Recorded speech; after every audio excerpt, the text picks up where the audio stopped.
Welcome to BeoTalk 294. Hope everybody's doing well. There's some terrible shilling. Yeah. As in me, not the company, because I bloody love skinny play. But go buy something, get 10% off. Come join our Discords. We're over 950 people now. Nice. Slowly heading to that 1,000. Then when we're Googleable. Yeah. Sweet. And if for some reason you hate YouTube and want to be on Twitch, we're still there for some reason. Twitching out.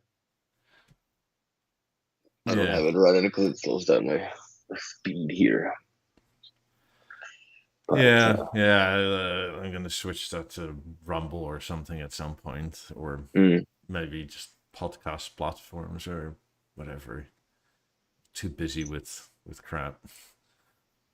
Yeah, I guess. So how was your week? Not interesting too much. I went, I guess, on Friday was a fun day. I went all the way to Wentworth, which is about an hour and a half drive from Montreal, in the middle of nowhere, where there's this beautiful house where we did a full B&O setup, and they upgraded the balance, or from balance to, well, they wanted only one BeoLab 8, right? But I brought two. I'm like, come on, that's not how this works. So the only thing that I didn't bring, I should have brought a floor stand as well, just for shits and giggles, because I would have used it, and then I wouldn't have to come back. So I'm going back there on Wednesday and finishing up, because it's on a table stand and it's too low. It's sitting on a little shelf, but they're blown away by the sound. It's like, yeah, we're keeping both. This works, and it looks like a proper B&O picture too. I obviously didn't take any, but they texted the Julien couple. And it's black anthracite with smoked oak on a dark furniture. It looks sexy as hell on a table stand. Nice. Are they like omnipresent in stock now, or is it still Yeah, like we got, well, we unless you kind sell of out, but order a bunch. I think we have 3 pairs left of the blank anthracite. The gold ones are the ones that really don't sell. We only have them on display, right? Because you kind of, but and we have the silver ones on the display, which are gonna be now transferred into the window display with the theater and them on the table stands or floor stands, depends what we have. So yeah, that's basically it. Nothing much, just fun with B&O. And you know what I noticed? I can't clear a queue on the Deezer app in the B&O app. It just adds more music to it. It becomes endless, like you can't delete it. So if you just put one song and then it reverts back to the song that you added before, but the next in the album, and it goes down the album, whatever's left of it. And then it goes to a previous queue again of whatever, or previous whatever was queued up prior to that, and it's endless and there's no way to delete it. So even when you start play a playlist from the very top, it'll put the whole playlist to the queue plus all the whatever nonsense you had before that. Wait, so do that 5 times and you have like 2,000 songs in there? Pretty much. And I haven't gone that far. Maybe there's a max to it where it just starts overwriting, but I haven't reached the limit. So I don't know if anybody else has that problem or not, but it's kind of weird that that's what's happening. Like I just can't. And it's not just on my system. If it's on even the shop, like the queues become endless. So, yeah, it bypasses it in a Deezer flow, but as soon as you go to whatever song out of your playlist, poof, it just goes all the way back to the endless playlist of whatever history of you ever selecting stuff. Yeah, that's not how it's supposed to be. So it's a little bizarre. I mean, have you tried the actual Deezer app and see if it does it in there too? No, Deezer app works properly, and also there's another thing that's kind of weird. Is I have few albums that are in my list on the B&O app, but when you click on them, they're empty. But you go to the Deezer app and the albums are there. And if I go look for it, I should be able to give an example. And if I go look for it, it shows it as double. It shows the new that I just added as a replace this, but it doesn't delete the old one. That is Yeah, nothing. it could be a version update or regulatory thing, or Well, I'm running the beta deal because I don't know how to even get out of that. I tried, but it just wouldn't let me. So, huh. I mean, I've had before that I've had records or songs in the list, and you tap it in something totally different plays for some reason. No, I just have nothing. I'm trying to find something that has. That was gonna be on purpose there. Willie's bitching. Let's load his shit properly. Huh. Huh. Yeah, there we go. So like per se domestic technology, right? Boom. There is no songs. Weird. But if I go to the Deezer app, let's go to favorites and then search in favorites. It will be there. What was it called again?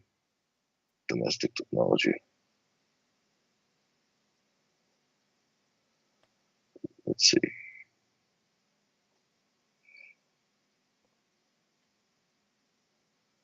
Sorry for being like geezer here about this. No, there you go. Search.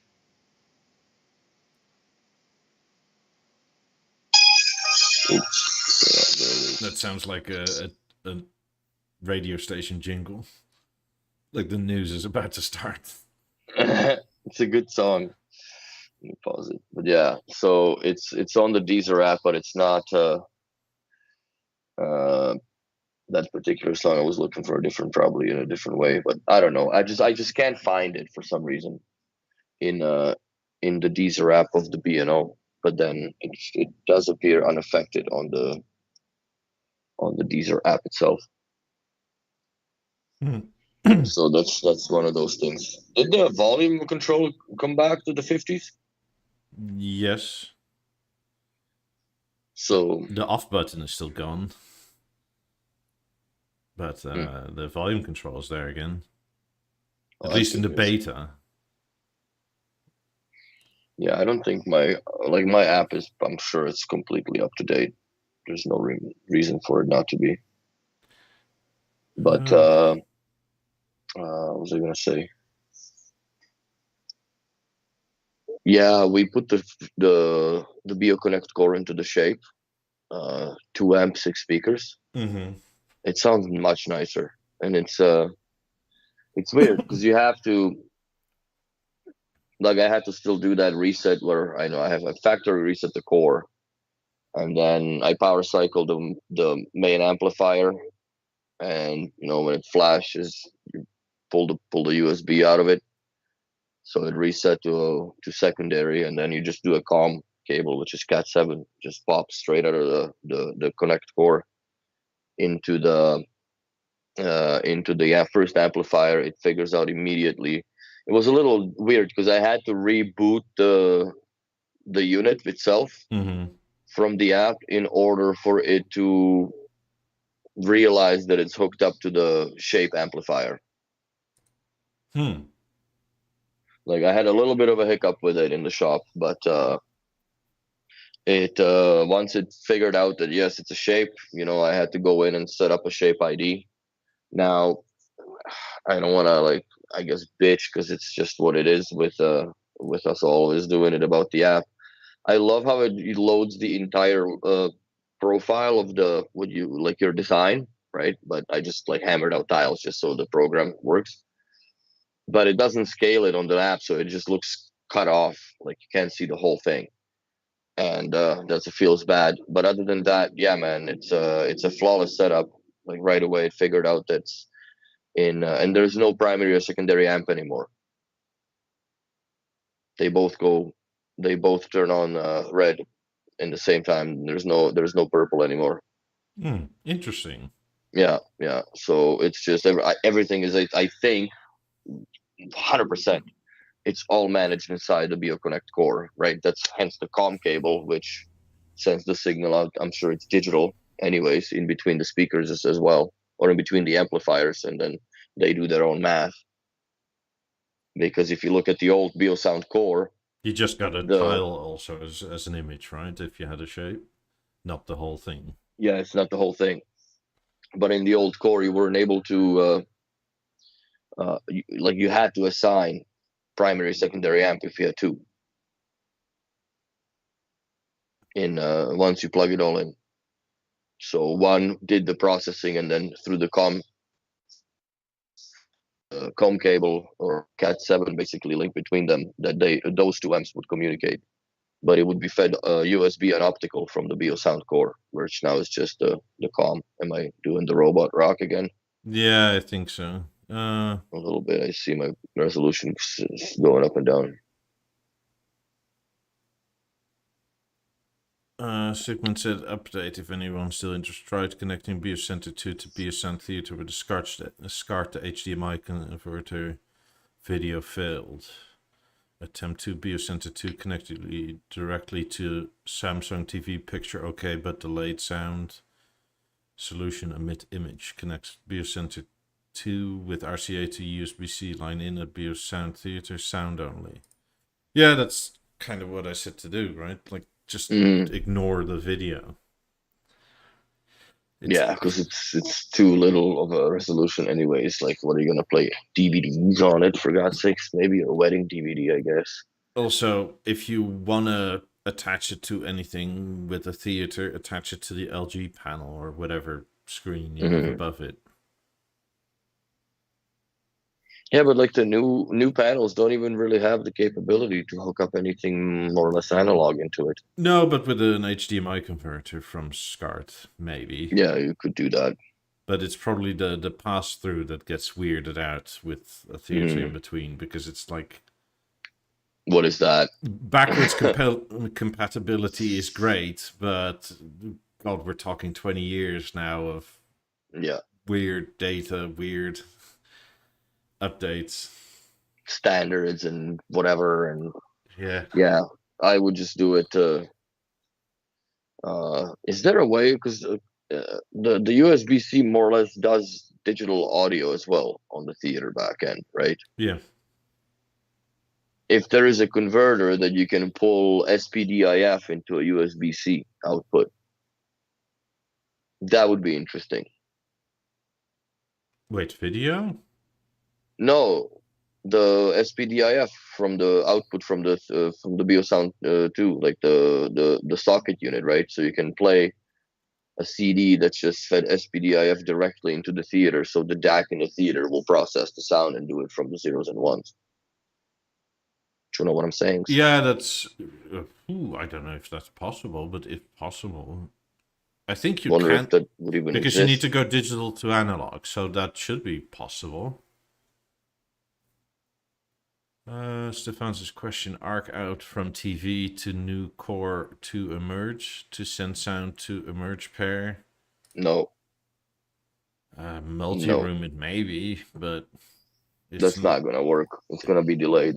Yeah, core is not, or the BeoConnect core is just, it's a one power link output that you can split in two, and that's it. The for problem now. more so is the emerges in this case than anything else. Yes.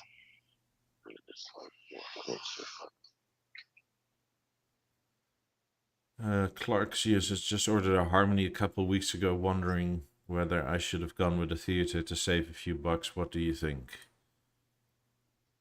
You'll have so many less weirdness and issues and software things with a Harmony that... 100%.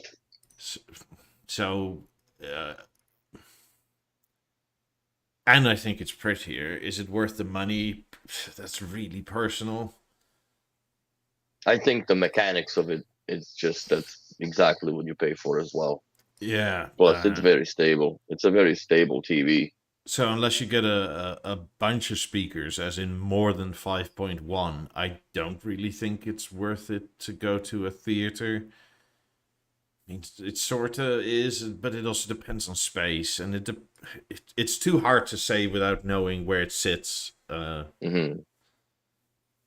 But Harmony is more elegant. Yeah. That's the bottom line. It's more elegant when it's off, and it's more elegant when it's on. Theater, it's a nice product. Don't get me wrong. Acoustically, definitely beats Harmony. One versus one. But if you're getting the Harmony, I'm assuming that you probably have few speakers already in the house, because that's not just a. Yeah, and like Sandeep just said, his living room theater just turned off twice in 20 minutes. Your Harmony won't do that. See, I don't. The only, I guess, issue that I have is that I don't have any external sources running into the either theater or the panel itself.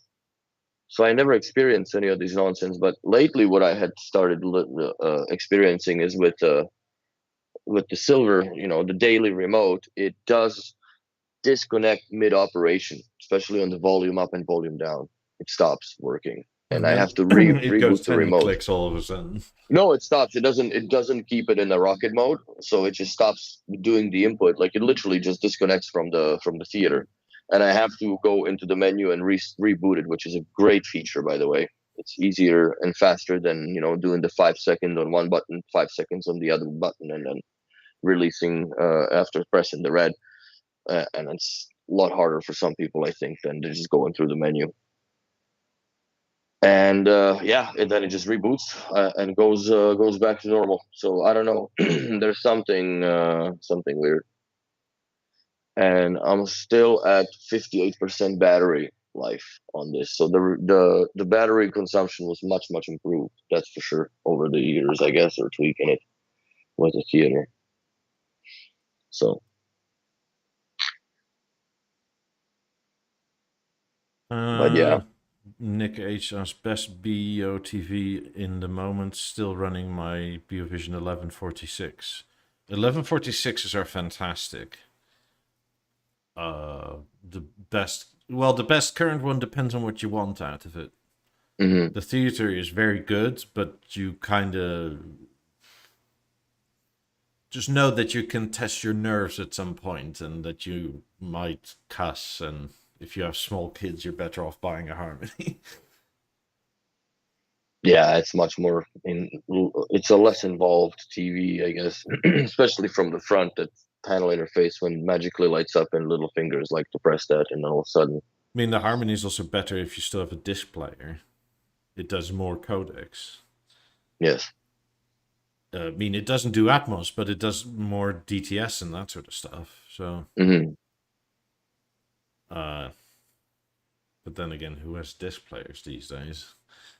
Not many people. No, not that many people. But arguably, the quality of the movie is so much better than watching it on a stream, because you cannot pump nowhere near that information into the system to watch it through whatever network you have. So there you go. He's got the 50s and 28s. Yeah, the Harmony is the way to go, man. Especially with the 50s, I think that looks sexy. If you got the oak panels on them or whatever, depends on what color Harmony you got too.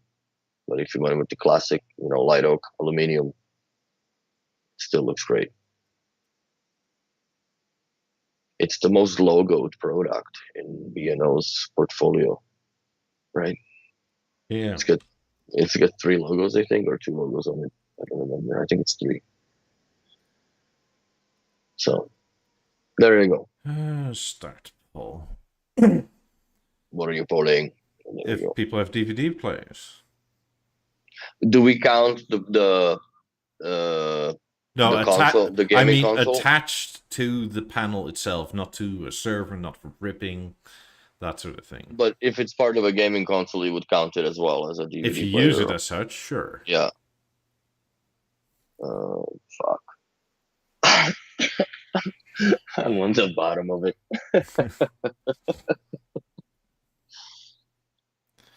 Not to be a Debbie Downer, but why it's a bit low energy. I had a weird hell of a week.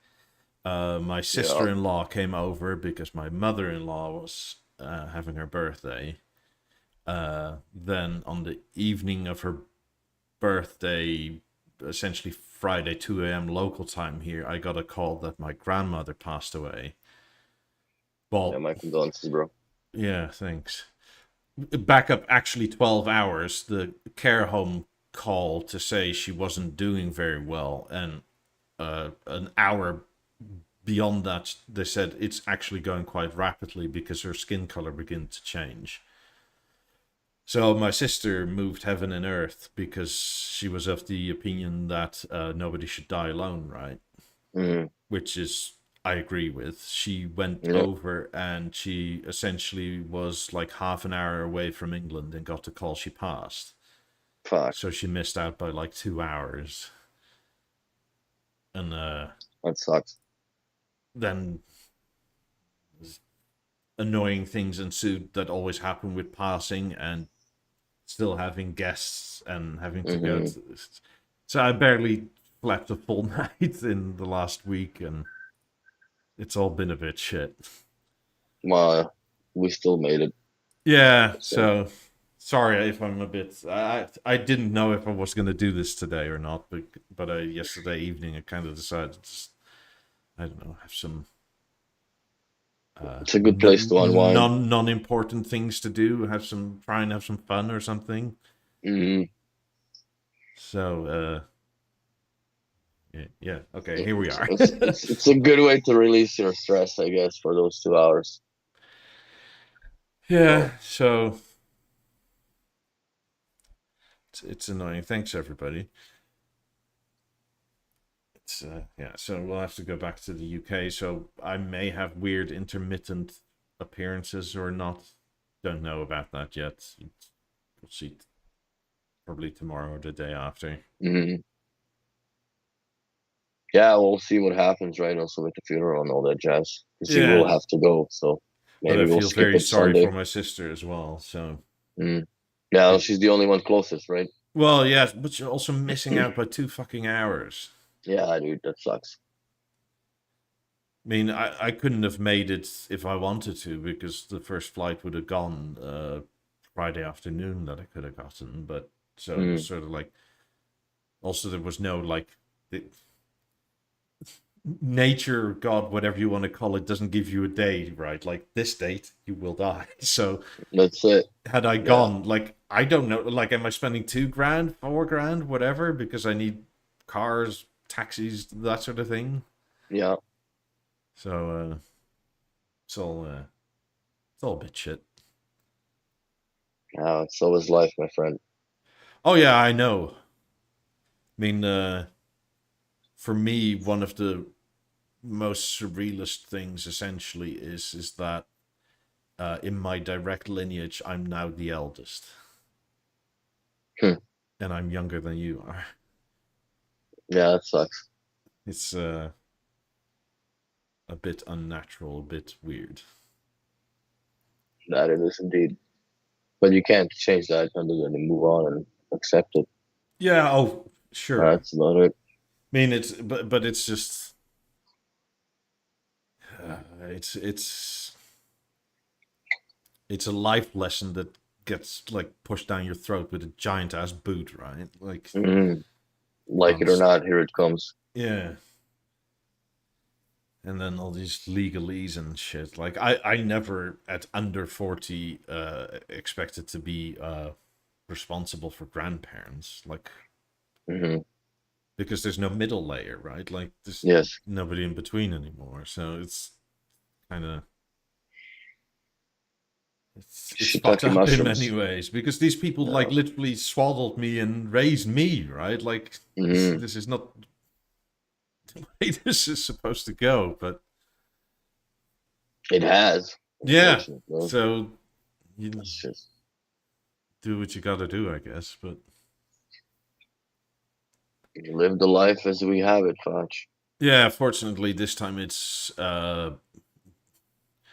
better taken care of because we like put solicitors that we trust in charge, so they have the will and they're like essentially we have no like legal liability of taking care of any of this shit, just preferences.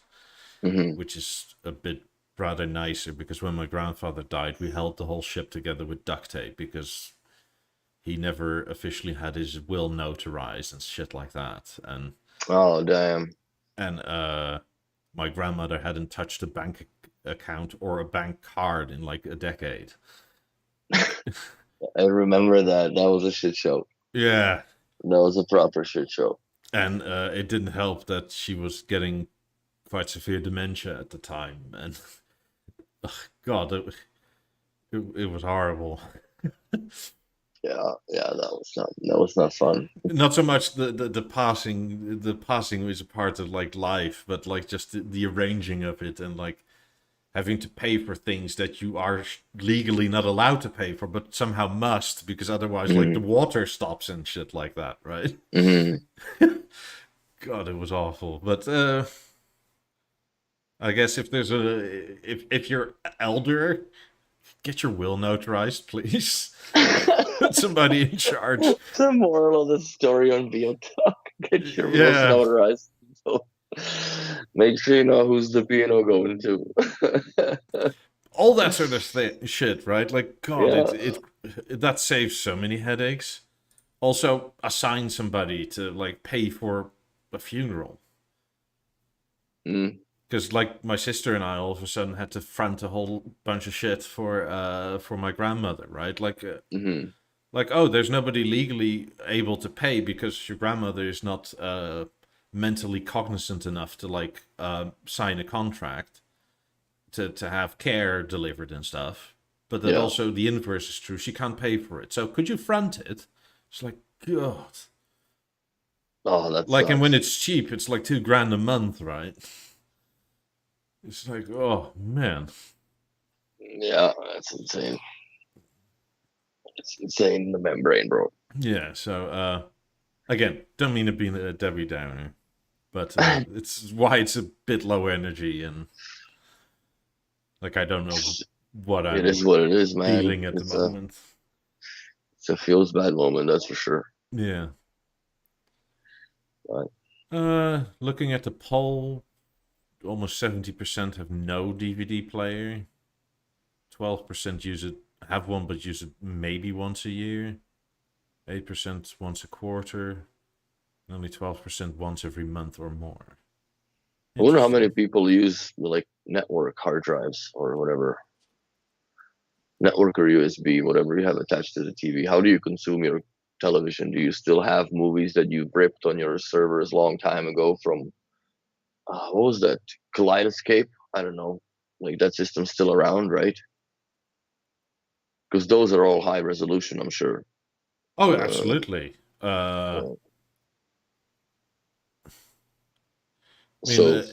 I also only ripped the network essentially. Like if I was gonna get a DVD player, I would get a USB one that I can hook up to my NAS essentially and just rip it in, like not even directly stream it to or attach it to the TV because why? Yeah. No, I don't think the moving media really has a point anymore. It's so dead. It's kind of hard to get stuff other than Amazon, really, like Blu-rays. And new movies are not worth watching, honestly. I went to see the Civil War. Oh my God. Don't waste your money. Just buy the popcorn and leave the theater. You'll do yourself a much more favor than spending 2 hours on that. And yeah, if there's anything worth getting nowadays, it's all more or less older movies, which were done nicely. Because this old new stuff is just, I don't know, too much. I'm sorry, but I should have asked Blu-ray. I don't mean to get angry, but like surely people understand. I meant DVD with like a disc, right? Not specifically Blu-ray. Would that really have swayed the question that much? I don't think so. Well, Blu-rays read DVDs too, right? Just the player on its own. Yeah, but it's a Blu-ray DVD still, right? Like it's not a the DVD acronym is sure it's a type of DVD, but it's like saying Pilsner is a type of beer. Like if I ask you, do you drink beer, and you say no, I drink Pilsner. It's like because it's piss or what? Like I don't understand. Or like no, I only drink a stout. It's like But that's Still a beer. Yeah. Still a beer. Anywho, Sorry, I don't mean, but that's like it's funny. the missus sometimes does that when she asks like, "How long should I cook this for?" And I go 15 minutes, and then she reads a package. It's like, you're wrong. It's 13. It's like, come on. It was in the ballpark. Oh Christ, that's so funny. But yeah, She has, and she doesn't even know she does it, right? Like, it's just automatic. So I started doing it back on a bunch of shit. It drives her nuts.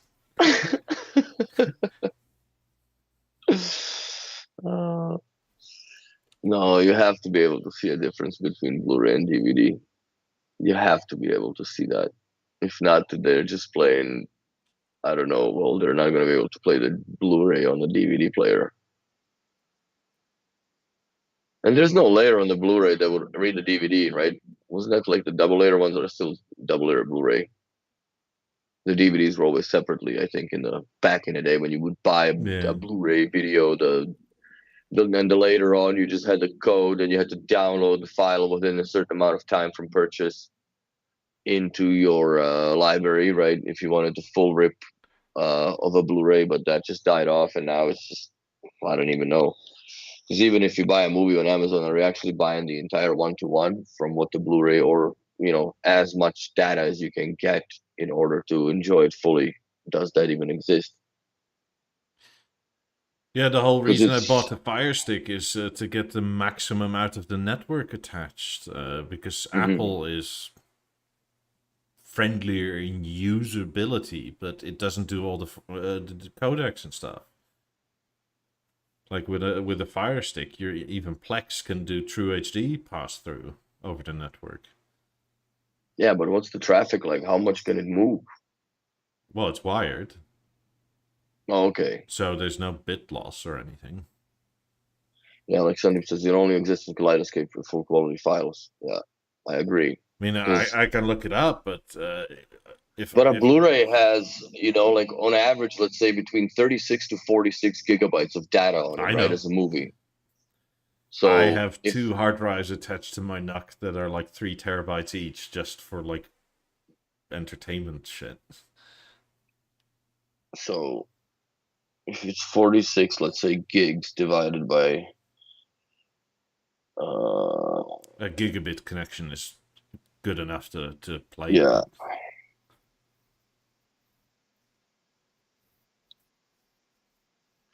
Yeah, that's crazy.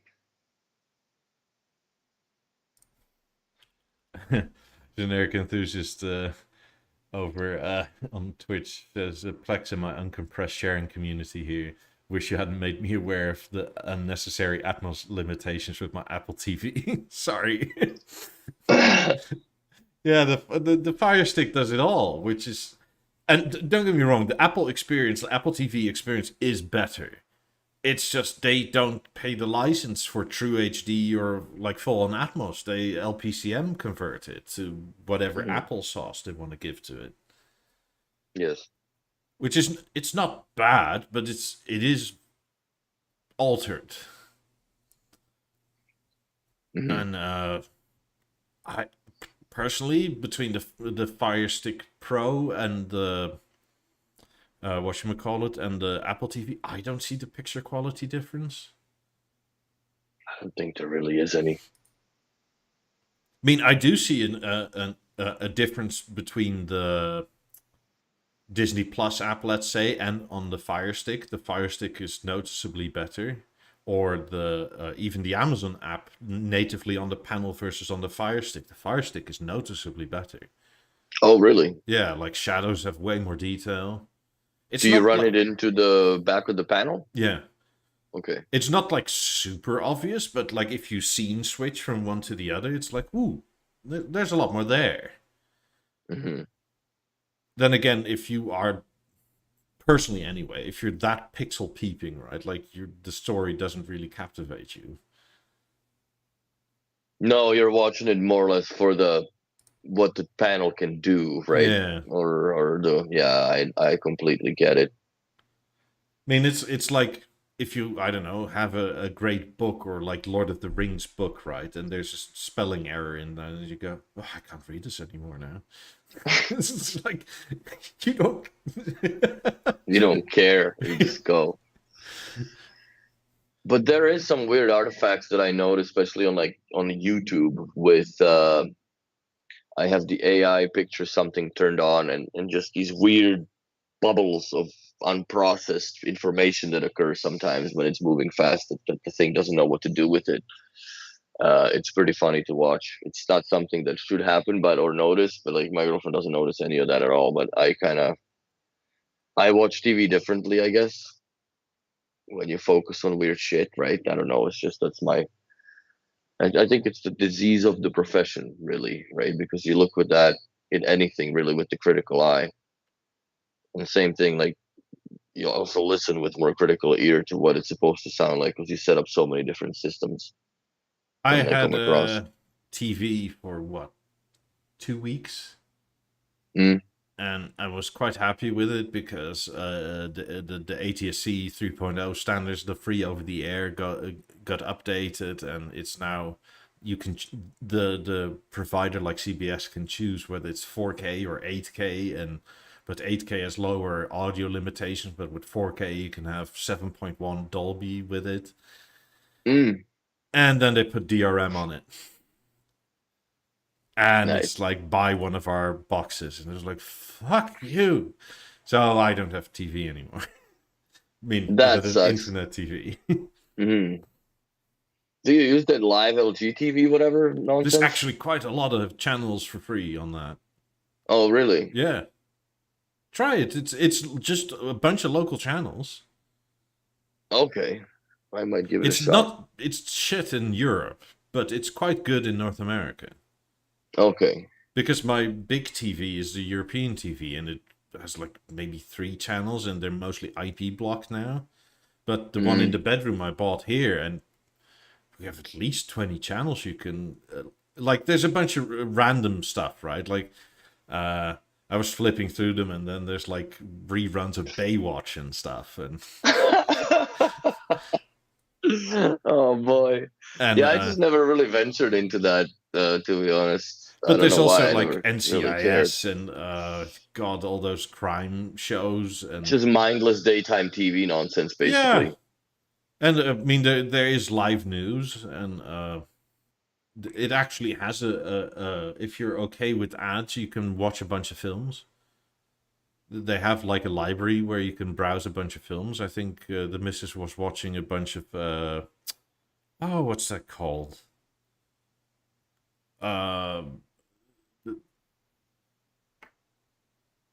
No idea, bro. Something. The Night Rider. Jennifer Lawrence film thing. What is it? Hunger Games. Okay. Through the LG TV app thing. Is it heavy on the commercials or no? Like 45 seconds every 15 minutes or so. It's not that bad. Because like YouTube without a membership, it's absolutely poisonous and toxic now. Oh, the free over the air TV was like 5 minutes every 10 minutes. Yeah, it's too much because it's like regular TV, right? They just pump commercials unbelievably. I mean, a 20-minute or 22-minute South Park episode takes an hour on Comedy Central, which is crazy. Yeah, because they're about 20 minutes about. Yeah, 22 minutes generally. Yeah, that's a lot of commercials jammed into this. It's insane. I mean, I don't use anything like that. I just, like I said, Netflix inside, or I have a lot of movies on USB stick, so just pop it into the back of the TV and browse and basically the media player, and that's it. One thing on the Ubiquity on the Dream Machine, right? It has like a sort of ad blocker thing on it, and I turned it on, and I think it's learning. Because I was watching Hulu with ads, but it blocked 8 out of 10 ads. No shit. Like you That's saw good it news. fade to black and immediately come back.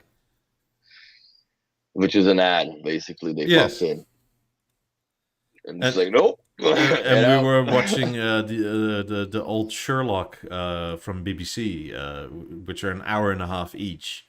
And Mhm. the first one we watched, like you get the first 30 minutes, and you go, "Oh, this is not so bad," and then you get like 2 minutes of ads, and per 30 minutes, not too bad. Then 15 minutes go, and then you get 2 minutes of ads. Then 10 minutes goes, then you get 2 minutes of ads. Then 8 minute Oh, goes, then you get 2 minutes of ads. It's like, God damn it! Like I was screaming on the couch to the miss, like, why the fuck are we not paying for the ad-free version? This is stupid. I that hate yeah, this. I can't deal with ads. I don't know how many people in chat can't deal with ads, but I just cannot anymore.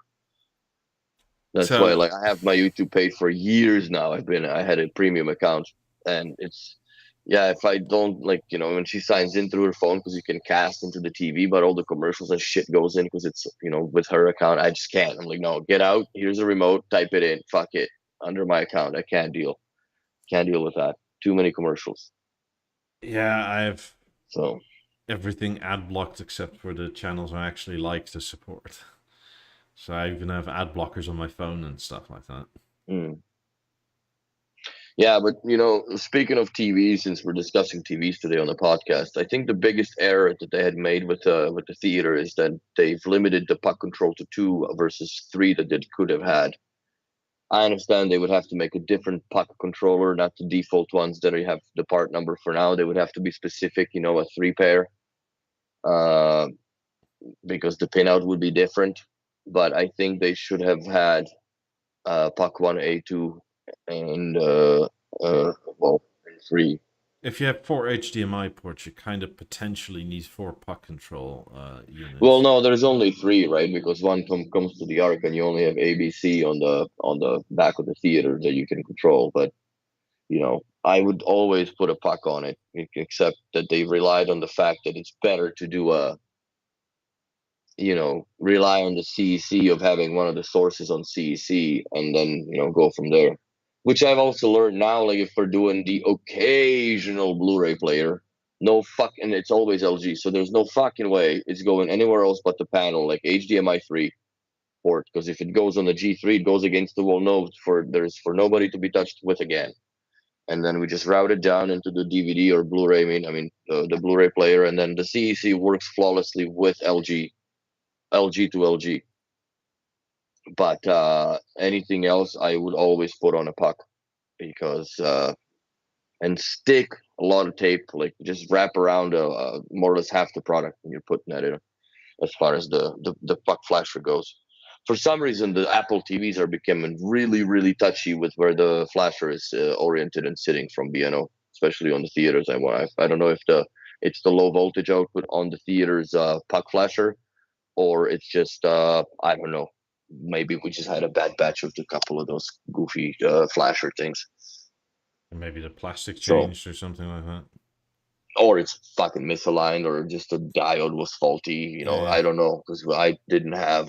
I have one more, but we never tried it because it actually worked at one point. Just stuck it on properly, and that's it. And stays. Yeah. But yeah, it's the puck control. I think it's a very important aspect that they kind of sort of forgot.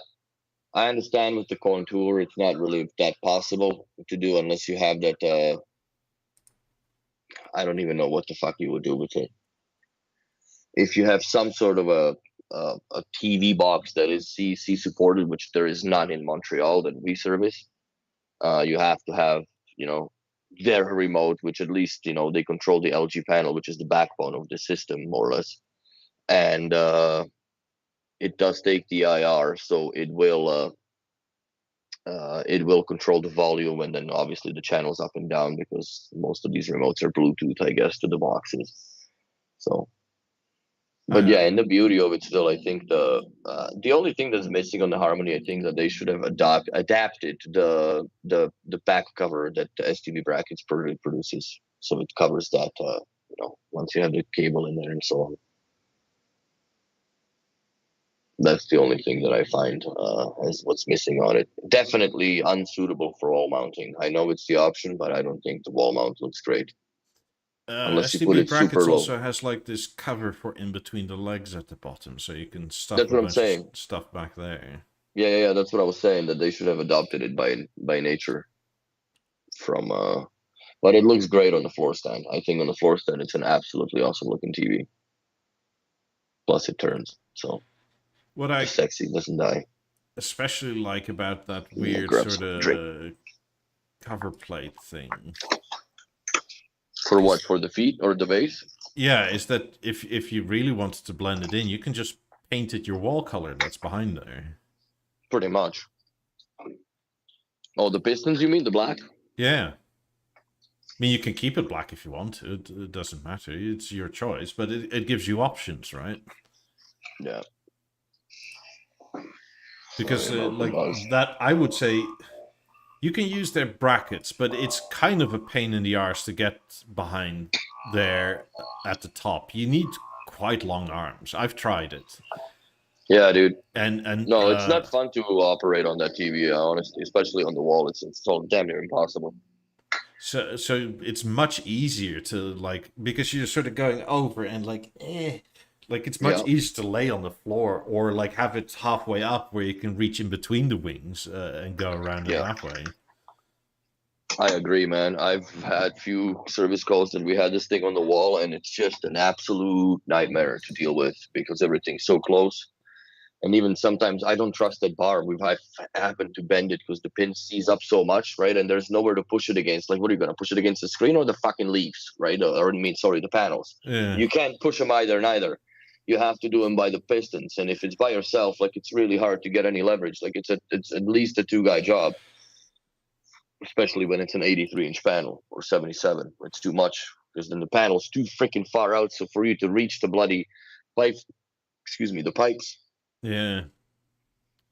But Yeah, it's a I great only TV. had a Don't get me wrong. 77 and I could barely reach it. It was like if you touched anything, it was like fingertips, and I'm fairly tall. Yeah, at that point, I just take off the panels, which it's iffy as it is because it's scary to do that. But I take off the panels, and then you at least have the access to the bottom of it, or from the bottom of it more. And yeah, it's much easier to service it than theater than the Harmony as far as is concerned. Because if this is on the wall bracket, it's motorized.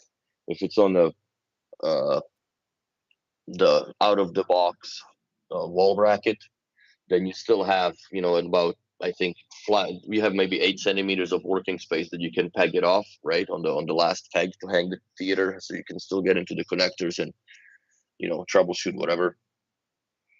It's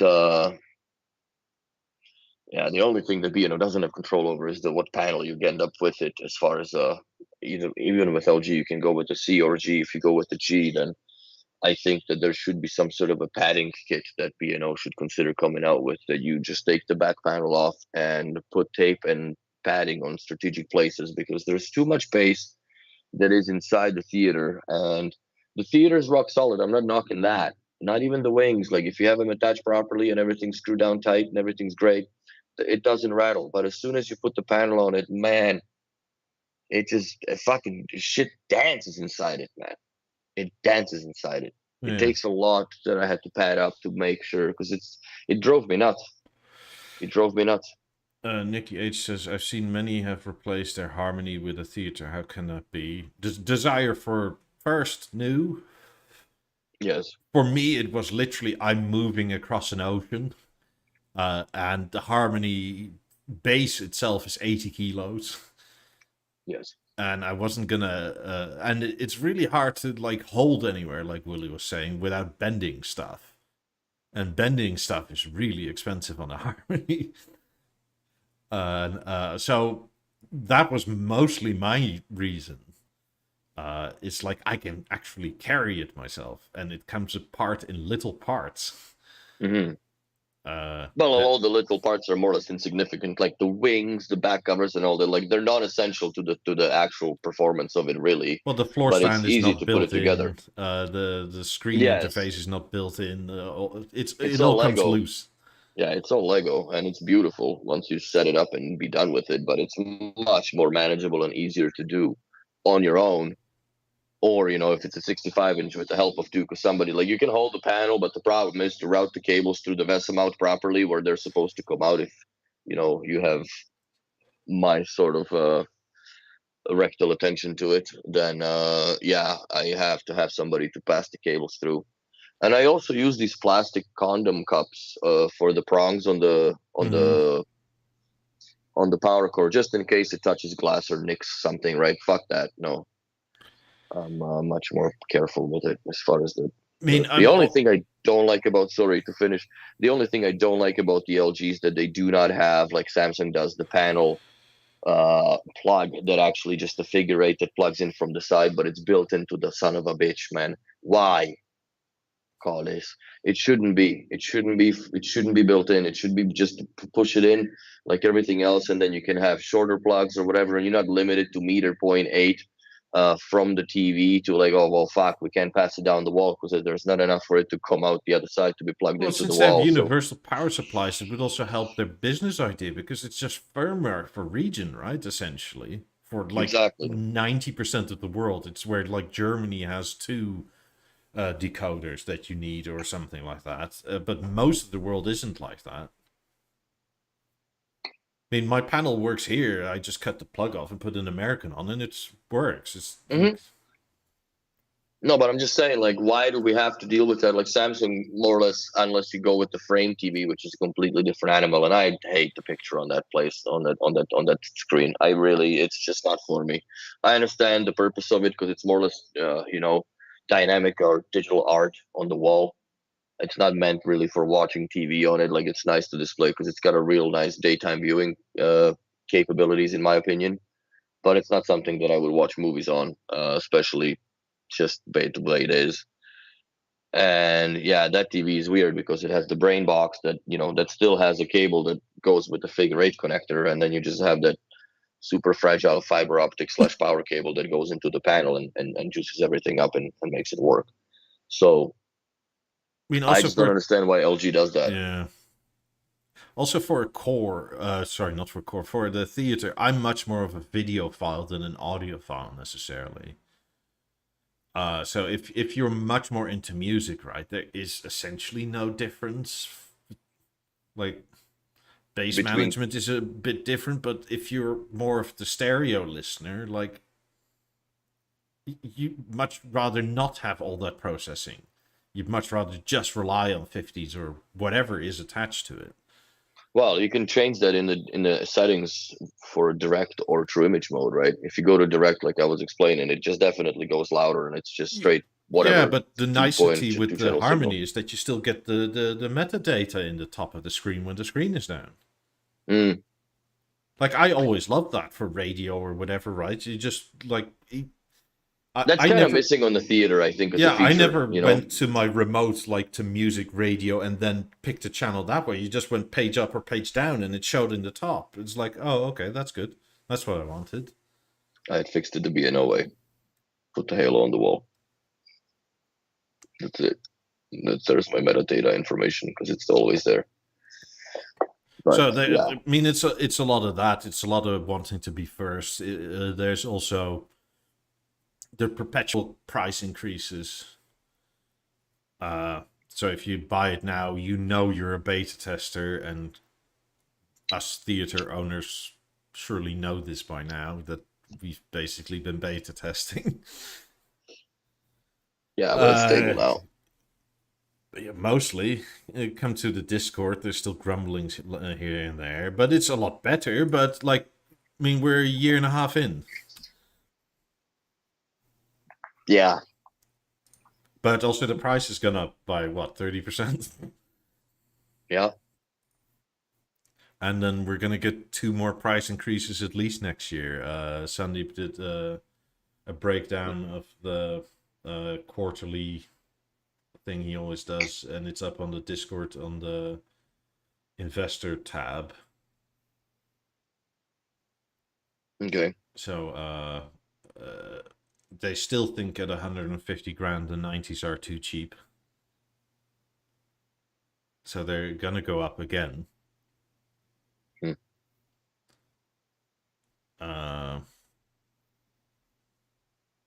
yeah, they're gonna push those. They're gonna push those out of production by price, I think. Apparently, they've sold more of 50s and 90s now that they're much more expensive. But I can see that too. Which is kind of bizarre, but apparently it matters that it's that expensive. I don't really fathom it. I still look. I still maintain that I'm not against the exclusivity in high prices thing. I'm bothered by that it's existing products. Like come out with something new, right, and make that ultra mega expensive. Make it the Beolab 95s or whatever, Beolab Century 100. Fine, go make that 300 grand. Make it the ultimate of the ultimate. But it's kind of, I find it very, or a bit more offensive, I guess, in a way, when it's a speaker Older from tech. 2015 and that. Yeah, old tech getting the same pricing treatment as the new one would, I guess. Yeah, and I'm not saying they should do something new, and it's okay, but like the starting point for where we are now with where prices are going was too low, and that is what makes it weird. I was actually I'm glad that they were low when they were low, because I was able to afford them. Nowadays, they're completely out of the reach. Like for me, at least, maybe there are for this ultra rich whatever's, that's fine. But yeah, for me, they would be completely out of the reach now. Just like it would be completely out of the reach for me to buy a third party stacker stereo with like Macintosh amps and crazy speakers and crazy preamps and DACs and that shit's turntables not and cheap shit. either. That's what I'm saying, and I think that's the balanced comparison that it comes to, where you buy in these speakers that are utilized within themselves with stuff that would cost you it would cost you a room compensation by either adding, the bass traps and padding here and there, which, you still have to do that to a certain extent.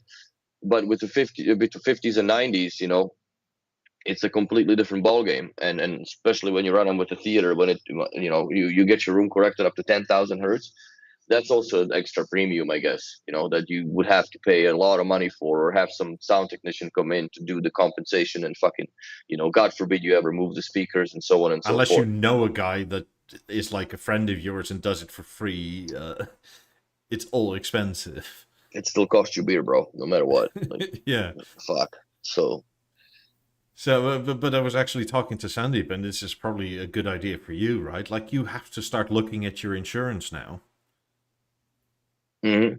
Because I'm at the point where, with the recent price increase, I just actually found out I'm underinsured. Like, if my house burns down, I won't get back what I've put in it. Fucking hell. Which is a weird thing to have on things I already own. Right. So if you buy 50s now, I mean, they're going to be at least 10% more expensive next year, if not 15.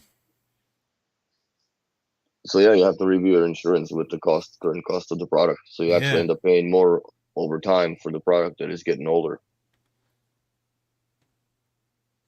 I mean, insurance is interesting everywhere, because like if you like my first set I bought at launch, right?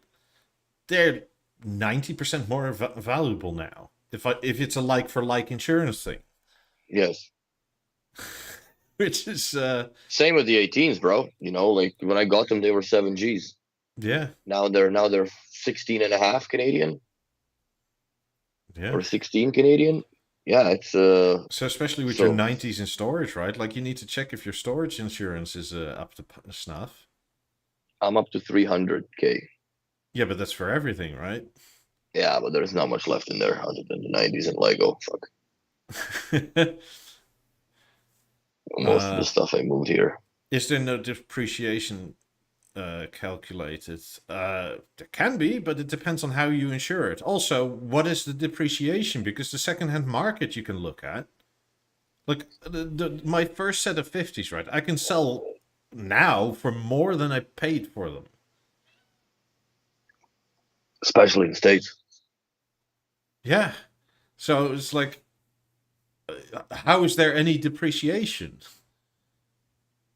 There isn't. Yeah. Like I said, and I tell it to most of my clients, or all my clients rather, that you have bought a piece of electronics that just gains value over time. It's like a fucking electronic Bitcoin, more or less, or you know, you just don't lose value on it. Yeah. I mean, imagine Depending if on you, what product. Like if you bought an Edge, it feels bad. But if you bought anything with substance, then you still have a product that appreciates. yeah, which is crazy in many ways. Like, imagine if you had 50s or 90s or whatever. Let's say you had 90s from 2015, right? And your house burns down, whatever, lightning strikes, they're broken. You go to your insurance company and they say, yeah, we think it's fair that you get a set of 28s now. Yeah, that feels bad, bro. But you could probably you could probably get the 50s for the price of 90s now, right? I guess the original cost, because they were like $110,000 Canadian when they first came out. What, 90s? Yeah, No, for 105, they were around there. I don't think 50s are yet that expensive in Canada, but they could be. No, but you would go from 90s to 50s, which would be feel bad. It feels bad hard. Let's see. What are 50s now in Canada? 2 sets of 20s in a theater is a good system, bro. That's got a pound. Nice. I would also recommend to look into your redirection settings on your under your speaker positions. Yeah, for the bass. And redirect it to 0 or put like 2 dBs on each speaker plus, instead of like, I think they would be defaulted to -16 or -10.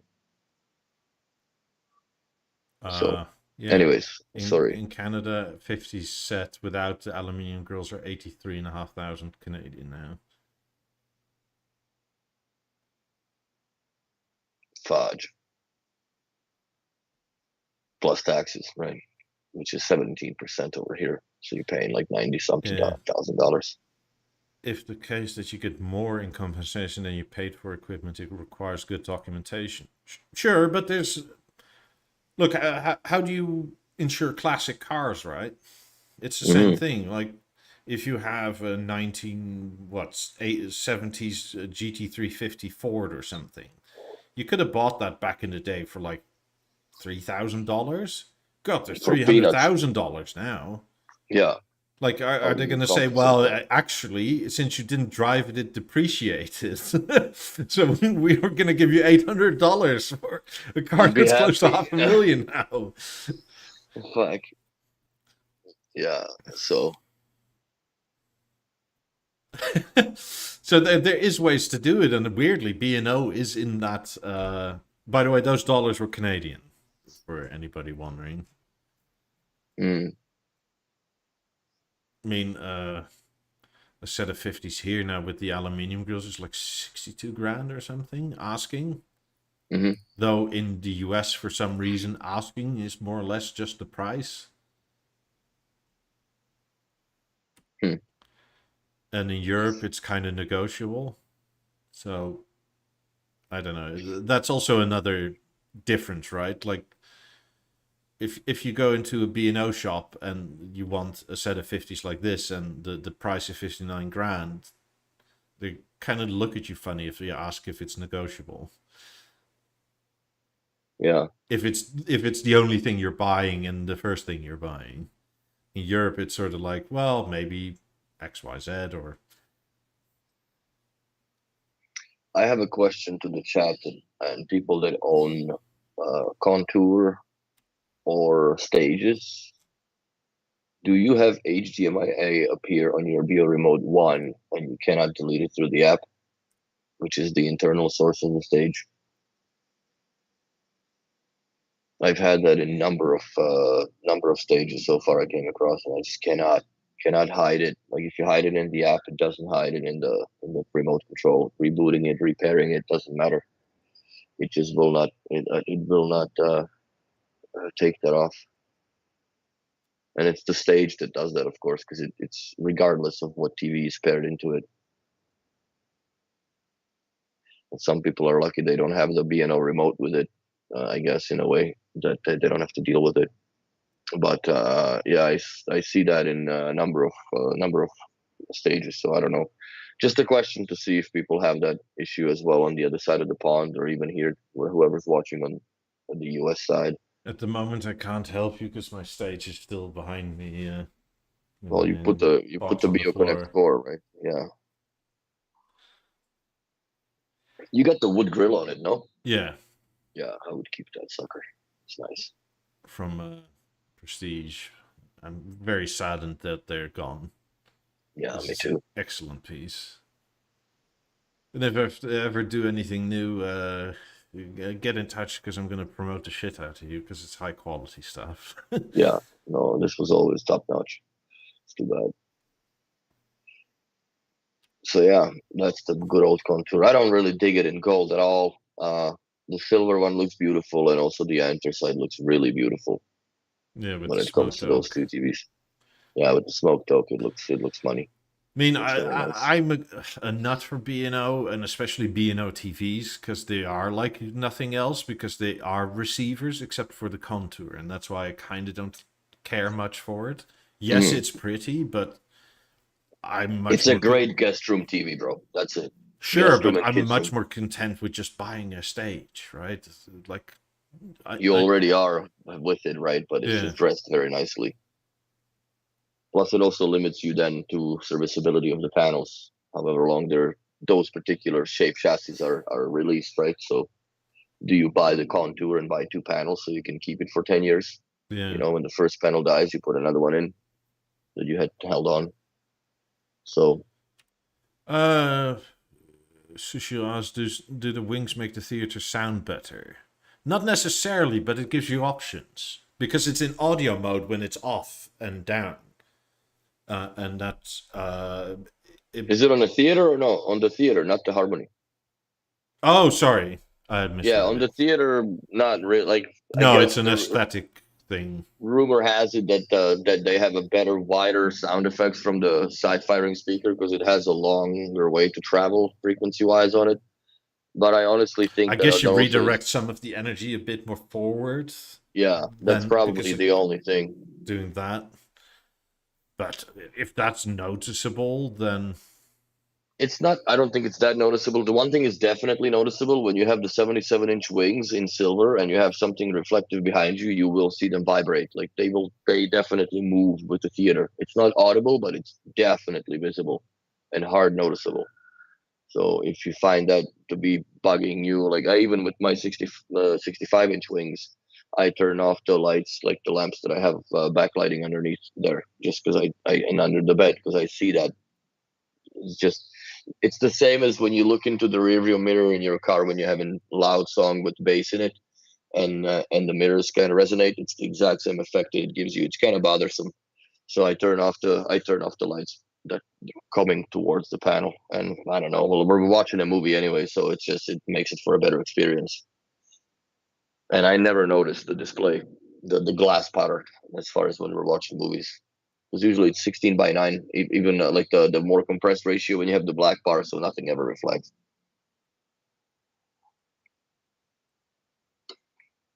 So I don't think that the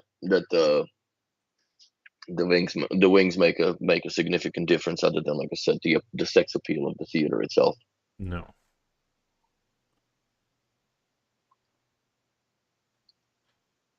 So I have an 83-inch a C2 with 65-inch wings, and the wings are for aesthetic reasons because it looks nice, not for audio reasons. yeah, Like it does look nicer with the 65-inch wings. I think this as a product, the 65-inch wings look the best on it, Yes, but it's the most it's not an balanced look. audio thing. No, I think it's the most balanced look of that TV is the 65-inch. 55 looks, cute, and 77 looks a little more OP. I think 77 would look better, but not on a floor stand, but on a table stand, like we've had it in a preview of the intro. But yeah, yours is a little different animal because it's proud of the screen. You Yeah, don't see any reflections of it either, right? Of the glass because you have the double glass on it, I guess. Sorry? You don't see any glass reflection, right, when you're watching the TV. It's too low for a refraction point. Yeah. If anything, I see, if I sit on the couch, I see a bit of the ceiling if the pot lights in the ceiling are on. Off the screen. Yeah, because this, like, it's an older screen and it's a C, right? So What's it that just, thing sitting over top of it in the middle of the screen? that's a camera that analyzes what's on the picture that then drives the LED strip behind it. Oh, So each individual RGB LED is individually addressable. that's pretty slick. In real time, I guess. Yeah, so it's essentially the Philips Hue thing. Mm-hmm. But this doesn't require HDMI because I don't use HDMI for any of my sources. Mm-hmm. So the Philips Hue works on the basis that you feed it HDMI, the box sits in between, it strips out the color detail of the HDMI and then passes it through untouched, and then does the colors behind it. Mm-hmm. But I don't even use an Apple TV. Yeah, everything's built internal, just like mine. I mean, I do use the what you call it, the oh god, the Fire Stick Pro thing. Mm-hmm. But again, that just sits right here. If I had to put a Hue box in there, I would have to like get Offset HDMI the TV extenders and yeah, stuff. fuck. Yeah. No point. But yeah, it looks funny with all the colors. Is it obtrusive or is it just it adds quite a bit more? You would say. It extends the TV. It makes the TV appear bigger than it is. Mm. And this kit was like what, $120 or something. And Oh, my that's not thinking was, I want a 97-inch OLED, but bloody hell, I'm not paying 20 grand for one. So this is an intermediate step until that becomes affordable. Nice. Because if I have an even bigger TV, I'll get rid of it. But I'm perfectly happy to like throw $100 away versus like 2 grand worth of panel, right? To get something that is what, 25 grand still. Yeah, it's a lot of money for the big screens. But soon enough, I think, But the this, price yeah, will come down. this is 83. So quite happy with that. How far do you sit from it? 3.5 meters. Oh, so that's not that far. No. Relatively. Yeah, you can buy wings separately, Sushil. You just go to your dealer and ask them to order you a set, whatever color you want to, and they will. It's just a box that comes in. Same that would have been packed with the theater. I ordered mine separately because I ended up starting with this 55-inch theater, and I'm like, what the fuck am I doing?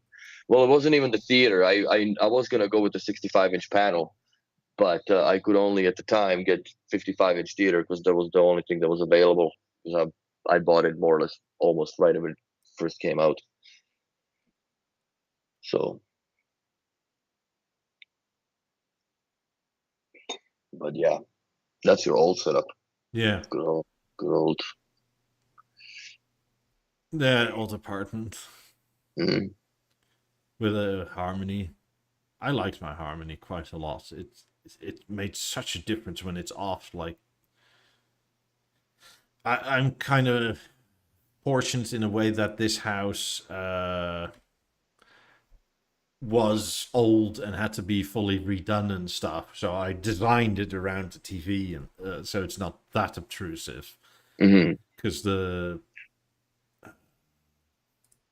you see in the previous picture, like this, there is like 8 foot of wall behind the TV directly that is white as white can be. It's the same color as the ceiling, and then the blue starts. And it's just to like minimize the impact of the black. Because it's a real black hole, that thing, when it's off. Yeah, it's a big TV, man. That's a lot of panel. But it looks great.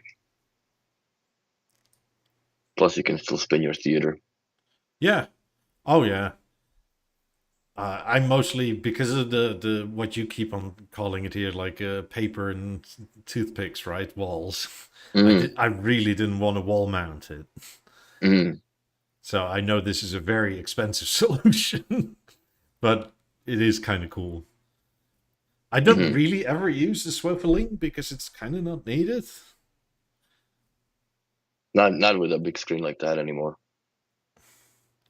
Paul says the Philips OLED with Ambilight use LG panels. Great picture, little cheaper too. Not available in the US.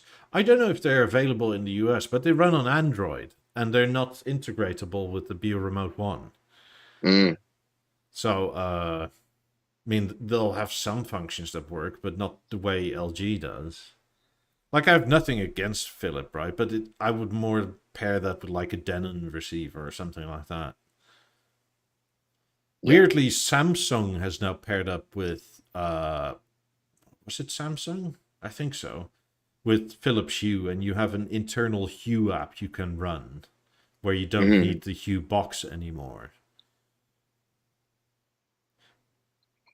Yeah, I haven't played with the Philips Hue since I left to Calgary because there is only that little access point, so I don't have any means to hardwire shit. And for the time being that I'm here, I don't really care for it anymore. I'll wait till I move to Florida and then do it all properly in the apartment with the 90s. Maybe I'll upgrade the screen at that time as well. I'll probably go to 77, so it looks a little more appropriate to the 90s because I think that even in the white color they kind of dwarf. So poll is still running, but I said you are aware that almost all B&O TVs are also an AVR slash receiver. I mean, fortunately, most people say yes, but being the show we are, I think these people have B&O TVs. Mm.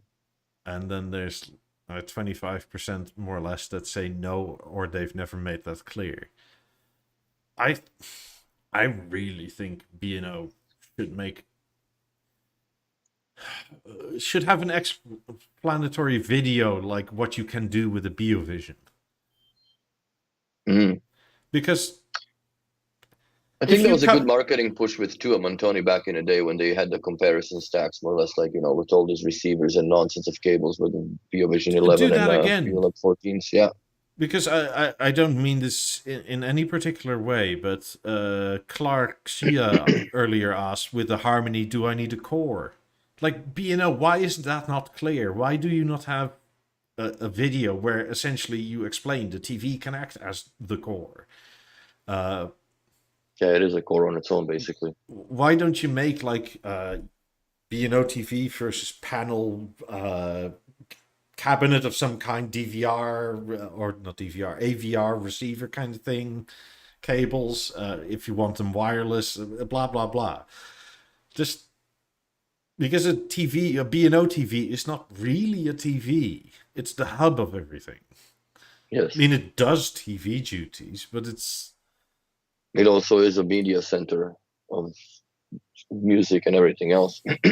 And with the true image now, you can basically allocate roles and designate speakers in your setup to be completely different in roles that you listen to music per se.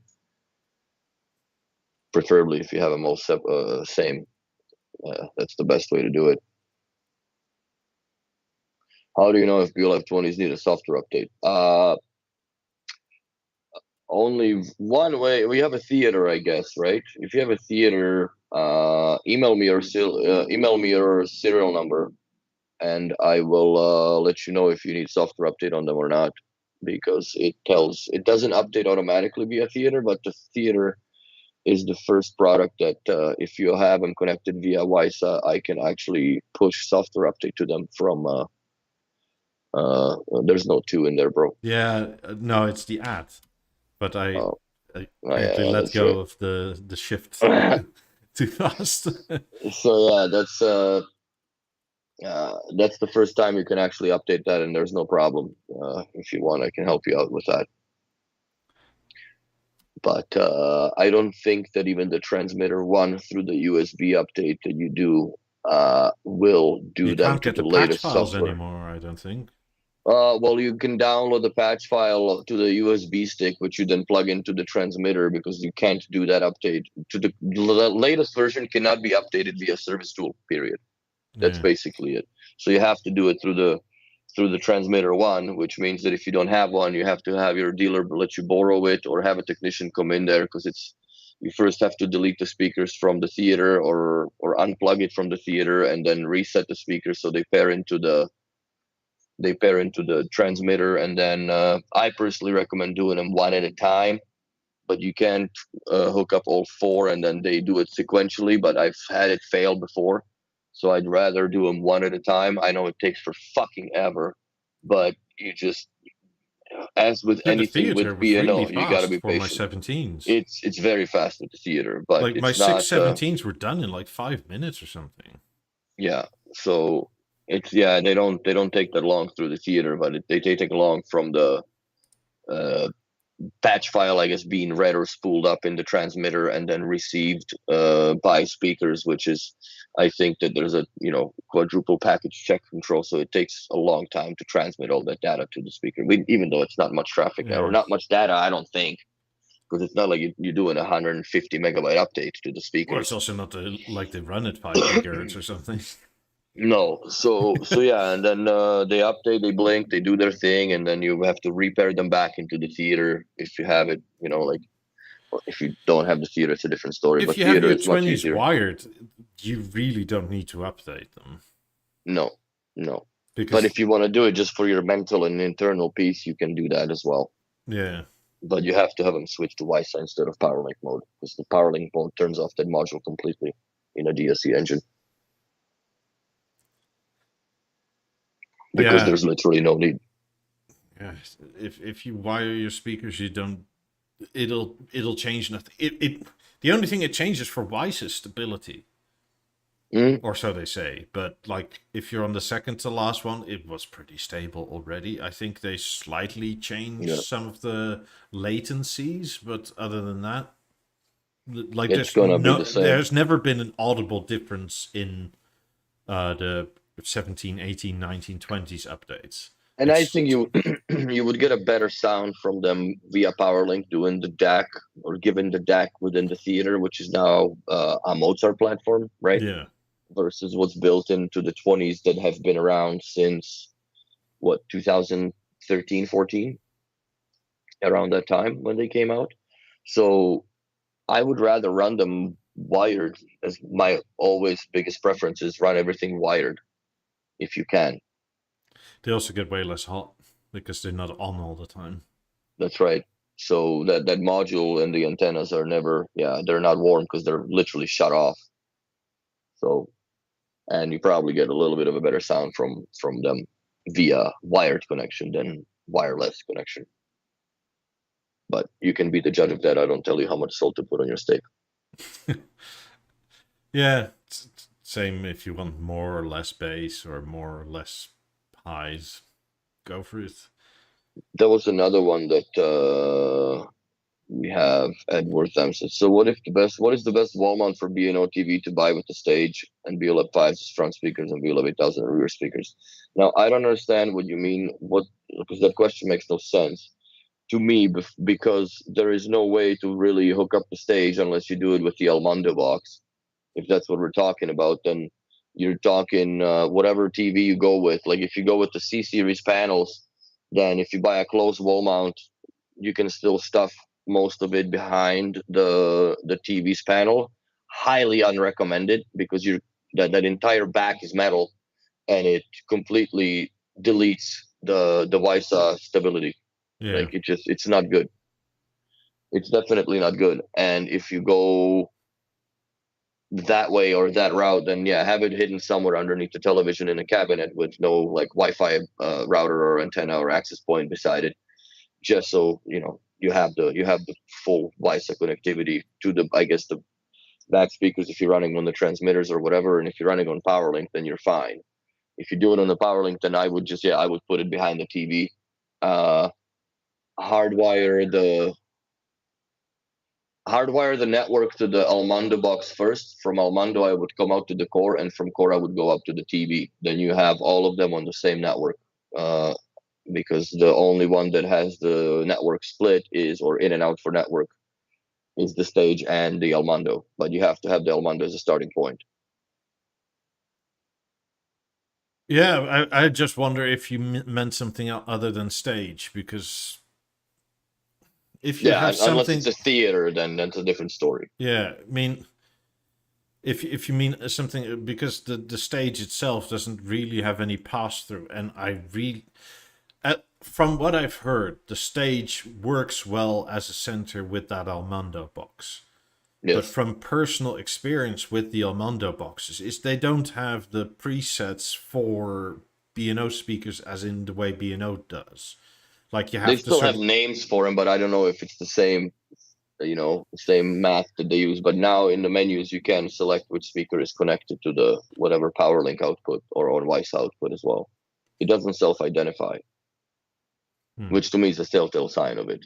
That yeah, what are they using for the algorithms or measurements? Are they the same ones that they bought them from B&O or licensed from B&O, or this is something that they created themselves or yeah. somehow So, harvested from the software, the but I speaker still manufacturer? wouldn't recommend using a stage as a center. I would rather find an individual Beolamp 3 or something like that. Mm. Because most likely, I don't know how they do it, but either it's going to be muddled and they use everything, or you're not using half of it. Mm. Like which drivers are actually on if you use the Amando box, right? I think all of them are on. It's just doing the center channel. So there's Yeah, but that also basically means the upfiring one, so you get a really weird audio picture from the front. fair enough. Or it just sends a mono signal and it just does an upmix. Maybe you have to send it. I don't know if you can set it in the stage, but that's just yeah. I don't know. I've never played with Almando and having doing the stage in a surround, so I can't comment on it. We've done exactly the same setup with theater and the fives, but we did the 18s in the rear instead of 8000s because the dude didn't have 8000s, and yeah, that worked flawless. But I don't know how to do it with the stage that you would be satisfied, or how would it sound like. I don't have the experience. I know how to do it. I just don't have the experience with it personally. I mean, I'm still potentially thinking of buying one of those boxes, but I'm also now on the fence of buying another theater for the bedroom because I really don't know what to do with my 18s. You're not keeping the BeoConnect Core in it. I will, but like, I, it doesn't really have a center or back option. Yeah, it doesn't.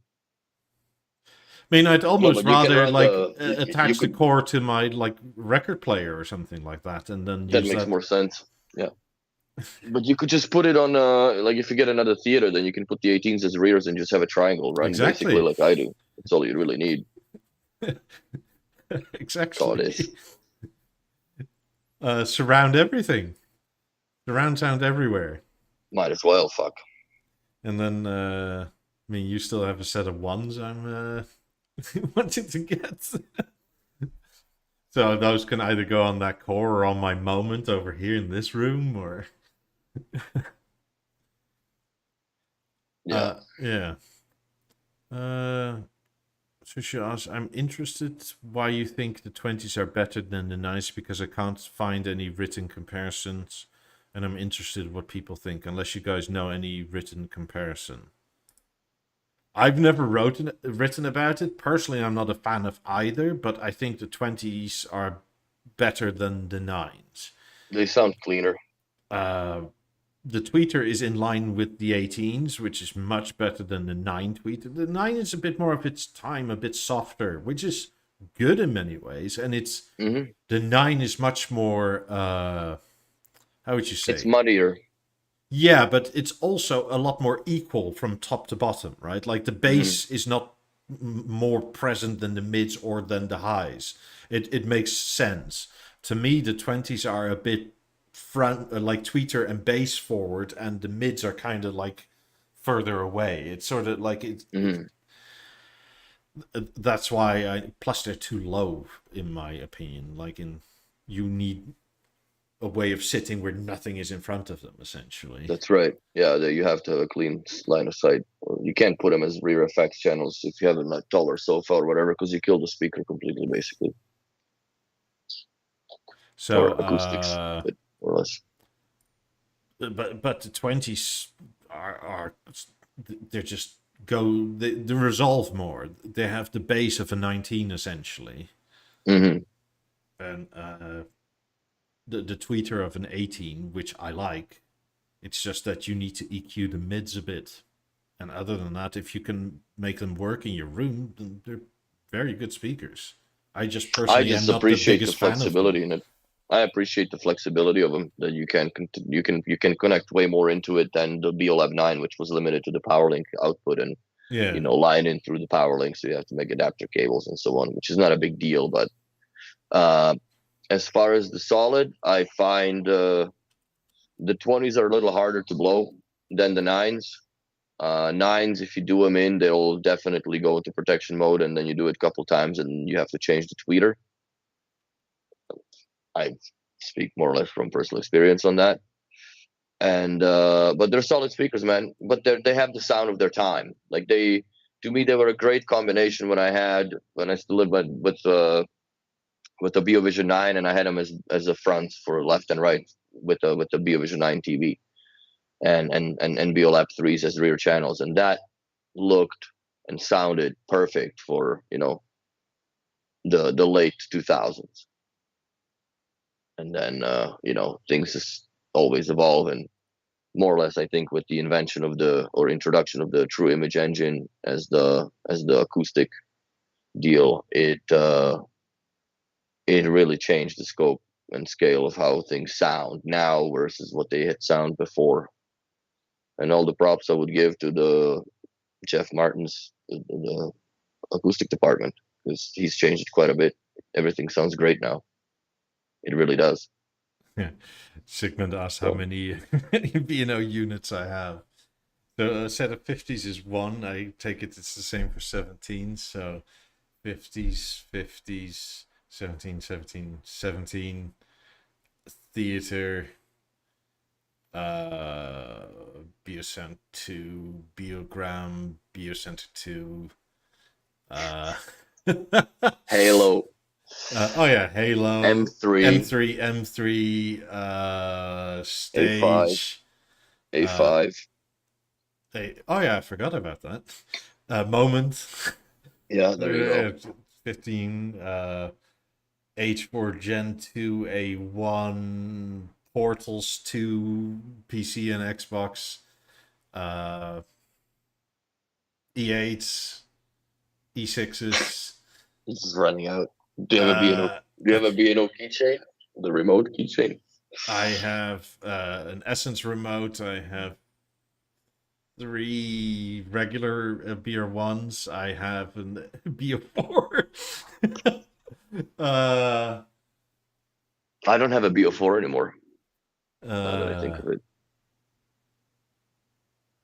Yeah, I think that's it.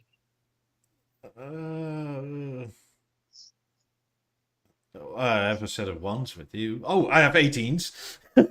Nearly Oh, forgot yeah, about those. Beoconnect Core. That's it. Got some 30-ish if the pairs are 1 unit instead of double.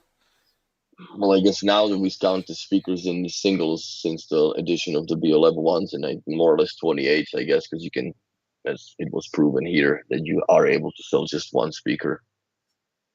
Sometimes it's they're more solid than 2, because the stereo pairing doesn't matter. So but yeah, I have 2 sets of E8s. Do you have a BeoTime? No. No. Sad. Yes, I know, but I have nothing IR anymore. Neither do I, but I do have the BeoTime still. I mean, I love the chime I do of have it. some wall brackets for 18s right Oh boy. Yeah, too much. But it doesn't feel that much. No, it doesn't. Over time, and you just get desensitized to it, and you just add more and more, and you move things around the house, and all of a sudden you got full house of B&O. Thank God the phones are discontinued now, because then you would have still have at least a whole bunch of Beocoms sitting around the house. But Yeah, yeah. I've gone across a lot of B&O in my life for sure. I'm very blessed by that. But all Yeah, the well, best shit when is we in the say we're storage. Stuff like that. bio-nutters, right? Like, we're not joking. Is I it? think you gotta own it for at least few years in order for you to be able to really know what you're talking about with the product, because these quirks that happen so randomly and so unexpectedly right over time that you have with the product is something that you just don't get experience from, looking at it for 15-20 minutes or having to listen to it in the shop. Yeah, the only two rooms in the house that don't have B&O in it are the two bathrooms. Well, and the Most, garage, I guess. yeah, most important places. But Garage not so much, but there will be something in the garage eventually, and probably also in, in the bathrooms. fuck, something's gonna move down there, maybe a level whenever you get one. Yeah, I have a moment still. It's weirdly stable. Yeah, it's solid, man. As long as you keep changing the battery in the display and the display doesn't die, or it's a solid product. Very limited to its functionality at this point of time, but it's got the best functionality out of all, which is the bloody IR. So I'm staying, keep in mind, so I can Well, use you it can still for my join the bio time. theater to it. You can still join everything to it, even though it's weirdly not supported. Hmm. Since my Beosound 2 is a Mark 1, you can still set that as the main speaker, which is kind of nice. So you can like avoid the whole internal streamer of the Beosound 2 and use the moment, which is a nicer Hmm. interface. Yeah, it's too bad that the B&O radio is not supported on it, just to tune in, but What's the difference effectively? not much, or not none, literally. I mean, the only annoying thing these days is that you have to set it up on the TuneIn website because they somehow dropped it from the app support. Mm, So you have to log into your TuneIn account on the TuneIn website, like tunein.com or whatever. yeah, And then you add radio stations to your profile, and then you wait 5 minutes and it's updated in a moment. Because you can't even search radio stations in a moment anymore. interesting.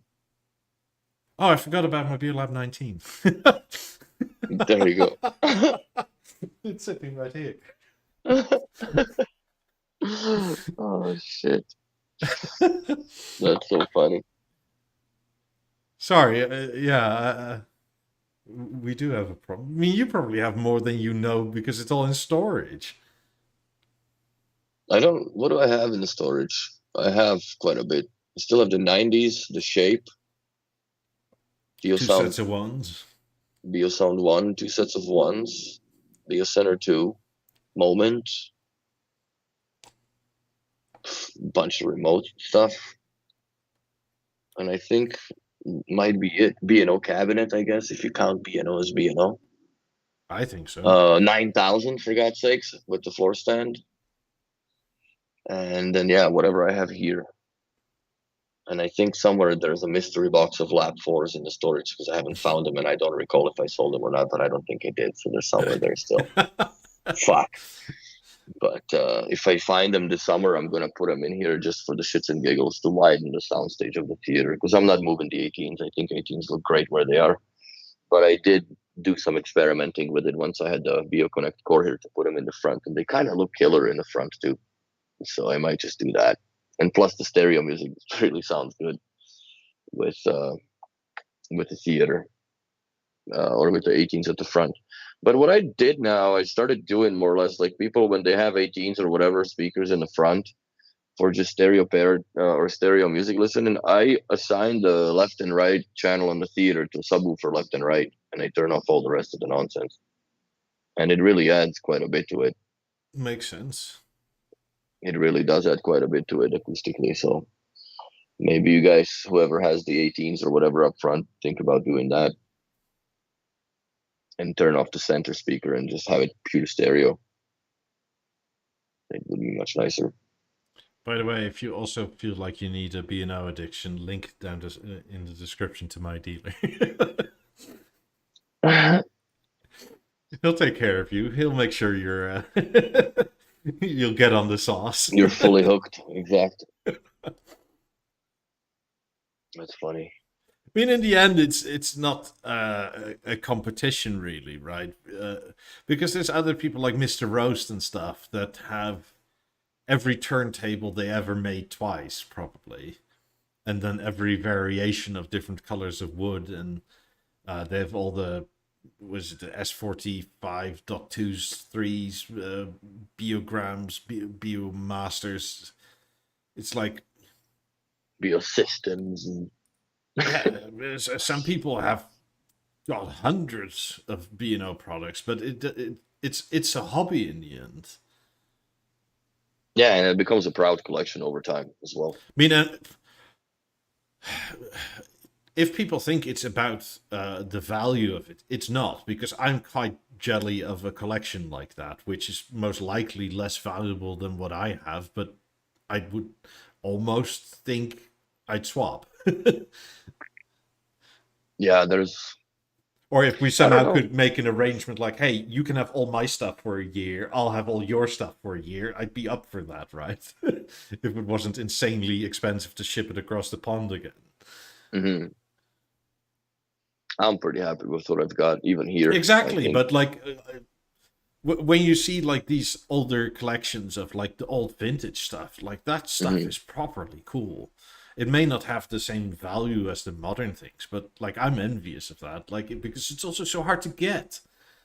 Yes, I would still love to watch a movie on a BeoVision 483 or 103 with the, like 6 BeoLab 5s in a proper surround, just like they had the picture, right, in the Yeah, concrete room. That would be sick an experience with that brown, cigar brown couch. I mean, I still like fives like a heck of a lot, Well, they'll be back, I'm sure.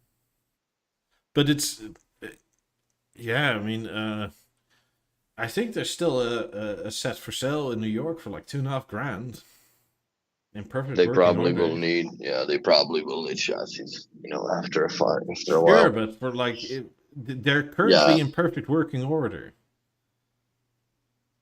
So and for 2.5 grand, that's nothing.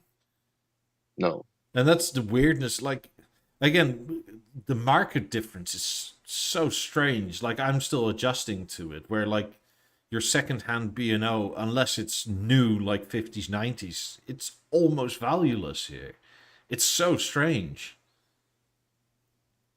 yeah, Because those same BioLab 5s in Europe would be a lot more expensive. But then in general, the secondhand market in Europe is way cheaper. yes. But here, if they are dealer service, like we've sold a whole bunch of lap fives, but I don't think we went over 10K on them as far as to sell back to whoever, because the chassis were for a whole bunch of money for both speakers, because you're not just going to replace one. And some had a damaged woofer, so we have to replace the bottom woofer. Then it comes with you got to order the gasket seal as well, because the old one is burned. And then you have the sound going through and it farts, right? So you have to, Yeah. like, if you properly service the speaker, then it's worth paying money for it, because it's a brand new speaker at the end of the day. You know, Yeah. it just takes the due care and diligence, and yeah, people will pay more money for it at the end, because that's just what it is. So that's it. Yeah. Yeah. Yeah. I agree. It's a thing. Like if you have a collection of any kind, even if it's the who was it? Somebody made a modern home cinema with CX100s and like ones and whatever, and that looked really cool. It Like probably sounded great too for yeah, what it was still. like to me, this is 100%. this is not like some dick swinging competition in terms of money. It's more like I'm interested in what you guys do with your B&O, whatever it is.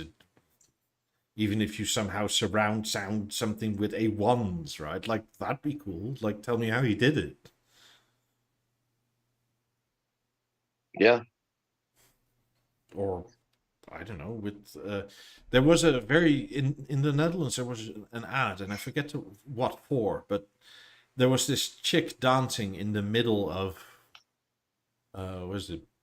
I think they were BioVox MS150s or something like that. Okay. And they were on the floor stands, and there were like 8 in a circle around her, and that, I mean, something like that is like awesome. Like, I even like BeoTalk speakers. I just have no way to currently drive them. Or integrate them. Yeah. I mean, I Yeah, would but where would you happily put have them? like a passive system over here. Speaking of, semi-active passive systems, I think the nicest one that they had ever designed was Beolab. What was it? Beolab 14? No, not 14. Beolab 15, 16. I think those were the nicest with the motorized speakers, right? Mm-hmm. That would come out to like what 45 degrees. Those were cool with the subwoofer in wall. It sounded more or less like the pair of 8000s, but way more discreet. I've done a few of those jobs. It was fucking awesome. I mean, one of my, and I think your hobby is the same, which is a lot harder over here, is essentially to own everything once. It's much more challenging in Canada and US, probably not as bad as here, but definitely not as challenging as it is in the what's it called in Yeah. Europe. Because, I mean, I owned 8000s. I owned ones before, and so far, the only real thing I've ever regretted selling are the ones. Hmm. And it's not like I didn't like the threes or the 8000s or whatever. It's just, uh, I had them, I enjoyed them, and it was time for them to move on. I had the 9000. I loved it. It's a piece of art. But I Hmm. just ended up not really using it, and it was in way too good a condition to just sit there collecting dust. Hmm. I would almost rather buy a broken one and just have it like unhooked up to anything. Just hang on the wall. Yeah, just a piece of art, make it a sort of semi-museum piece. Like, I don't really use CDs, like maybe twice a year during Christmas or something. Hmm. Yeah, I'm still keen on keeping my 9000, and I'm gonna have it piped in again into the back of the 90s through an SPDIF and just enjoy the music that way. Because I have hundreds and hundreds of CDs that I've kept, and I bought over time here in Canada, right? So, and it's music that I truly own and it's mine, and it's there's nostalgia to it because it's from the times when I was younger, right? It's just the different memories than what the modern music has, because that's just where it's at. Again, I would advise almost to like not throw them away, but buy the USB, DVD, Blu-ray player, whatever, and just rip I it have all. them ripped. I have them all ripped. I just don't want to get rid of the album art and all the No, the I get it, but like paraphernalia with it. uh, rip it to Plex or something, and that way you can play it whenever from the TV to Fuck, your I have it all 90s. ripped, but in Windows Media audio files because I've done all that ripping to lossless back in the day when BeoSound 5 was cool, right? So I basically just need a solid converter program that I can convert these files from WMAs to FLAC or something that is kosher with the Mozart platform because WMAs don't work. I think I'll have to check. I'll get back to you, but I think Plex can do that decoding on the Hmm. fly. Okay. I think because it can also decode like DTS to like PCM and that sort of thing. So can you access a USB stick on the Plex app in the TV, plugged into the TV or no? No, it has to plug into wherever your Plex server runs, be that your computer My or. computer here, yeah. So if you have a USB stick with like a bunch of files in, you need to add the files to the directory for accessibility, right? But then you can Yeah, I've done use them. that with couple of movies, and I started watching them, and it was just dropouts. Like the network here is not set up for that. I've tried Yeah. it, so that's the feels. But that's why I always just copy the movie whatever content onto the USB stick, or I have the big hard drive connected to it. It's 2 terabytes, which is nothing terrible. But I have all of my music, which is 780 gigs of ripped CDs, which is a lot, but it's all WMA files, like I said. So I have a Yeah. hard time with playing that unless I convert it. Well, you need to Uh, move, right? yeah, it's a lot to move Well, with no, I files. mean you need to move. You need That a too. new house where you own your own network again. Yeah, Because once that way that you is can set up. hardwire your TV. Because your Oh TV, fuck. the LG TVs are such a different animal when they're hardwired to the internet. They're so much better. Yes. Their Yeah, I know. Wi-Fi I to see this that. day is kind of shit. Wow, it's sandwiched inside the metal box, man. You know what I mean? Because it's all metal from the backside. Well, it's not even that. It's like it hibernates a lot and it tries to be power efficient and Mm. like the network, just wired network, just doesn't do that. It's not the fastest, but you don't need much more than 100. Mm. Like, what are you gonna do? Play 16K movies with 16.1 surround sound or something? Unlikely. Yeah. Like, what's your Unlikely. screen gonna do with that? Like, ooh, I need to downscale. Yeah, no, that's very unlikely. But I think that yeah, it's gonna all change once I hardwire shit when I'm gonna move somewhere where I can actually do all that because everything's gonna have a cable to it, and I'm gonna run my Ubiquity network once again because it is Ubiquity here, but obviously it's throttled because of the way that this building is ran. Well, it's divided 200 times, right? Exactly. So I mean, with my LG panel, I am never waiting for the Wi-Fi connection to be established. I'm just, if I'm ever waiting, it's for the app to start up. hmm Because you know how it is when it's on Wi-Fi, right? Like your app can start up, but your Wi-Fi chip is not activated yet for whatever reason because it's still yeah, I have a hibernating. black screen on the YouTube for a while. Like I can see the Yeah. volume come on, disappear, come on again at 50, right? It starts at 40, then it comes to 50 where it's supposed to be on a my button preset, and then boom, right? The YouTube, the little chime comes on, and then the picture appears. But yeah, I completely agree. It's not as seamless of an experience as when you have hardwired and it just fucking pops up right away, done deal. So yeah, it works. Like I said, I'm a big proponent of hardwiring products together as much as you can. What are you getting blamed for there? For asking for forgiveness later. It That's was the best Willie's way to idea, do not it, man. mine. Fucking, it's the best way to do it, man. Come on. I mean, I What actually would had you rather beg for 3 weeks or have you not talked to her for one? The math it's in its answer. That and also, you're not bringing home some bullshit Yamaha or Harman Kardon or JVC or JBL or whatever nonsense that looks ugly and like that's not gonna fly. if you But want to be really sneaky, right? Insert some SVS subwoofers or something. Start talking about that, measure that out because they're powerful, but they're big and ugly and black square boxes. yes, everything a woman wants. So if and do that for like a week or two, right? Where she thinks, "Oh God, are we really gonna get these massive square boxes in here?" And just stick to it. So by the time you get back home with the 19, it's like, "Oh, this is actually quite okay." Yeah, I don't care how much it costs, just don't get rid of it now. But no, I find it's better. Like depends on your relationship, but I think from a guy perspective, it's better to beg for forgiveness than permission. It's not a legal advice by any means, but it definitely helps because once it's in the house, it's in the house, right? I feel quite lucky that my missus kind of like accepts it and actually quite enjoys it in the end. You know what? Most of the women, only the first cut is the deepest, right? And then they kind of accept the fact because it does look sexy. It does have its appeal, especially like, even my girlfriend, same thing. Like she didn't see the point in having a TV that turns and blah, blah, blah, and all this shit, right? But, you watch a few movies and then, I hung the Samsung, like a regular TV on her bedroom wall because she wanted a TV in the bedroom. And I turn it on. She's looking like, what the fuck is wrong with the sound? I'm like, that's what a normal TV sounds like. That's what you used to have.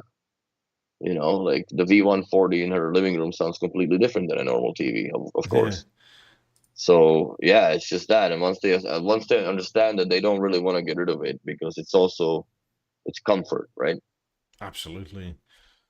I mean, the only time I actually had to convince her, I did what I more or less just asked, right? Like you over ask and settle for where you actually want to go anyway.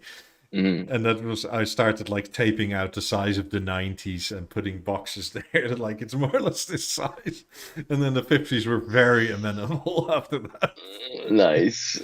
Yeah, because the 90s are definitely something that are I didn't even present. have to ask for forgiveness. She was just happy it was something smaller. It was something smaller than these obnoxious ass speakers, which would be utter pain in the ass for you to move now or with across the pond. Yes, absolutely. I don't envy that. At least I can lift 50s myself and move them and stuff. Yeah, 90s not so much. So, but That yeah, too, yes, B&O. exactly. Like hide a 19 behind a couch or underneath like one of those round foot areas or something like that. And just ta-da! It's like a month later. It's been here for a month, honey. So you see all the dust on it? We always had to. Oh, that's right. We always had it. Just don't look at the bank account. Shit. But yeah, that's the beauty of B&O, that it's a timeless product, and yeah, like the TVs and everything else, it's something that changes your life and perspective on how you view electronics that accompany you in your life overall. Yeah, absolutely. Also, if you don't, because 19s are quite solid, right? You don't have to buy it new. No. Uh, so you can also quite easily buy it secondhand. I mean, I did. I got mine through selling my 28s plus a trade, and that's how I got my 19. Because they couldn't reach to the price I wanted, but they had a 19 in a very good condition, and I was like, fine, I'll take that. I don't know which country you are, but you may be in what's. I mean, in Denmark they have several, so you don't have to pay like utter new price. Use Hi-Fi Shark. I really love this site because it makes it so easy to search for region and or countries and stuff like that. Is US in there too, or no? Yeah. Okay. So hey, US. What's your favorite color of the BLM 19?